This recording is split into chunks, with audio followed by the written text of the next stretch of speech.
আরে দাঁড়াও দাঁড়াও, কোথায় যাচ্ছ? আমার রেসিপিটা কি দেখে যাবে না?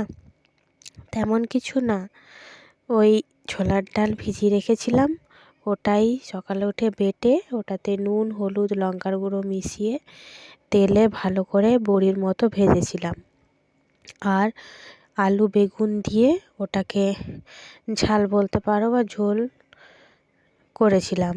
আসলে বাড়িতে না যখন কিছু থাকে না তখন এইভাবে রান্না করে খেলে না খুব ভালো লাগে, জানো তো।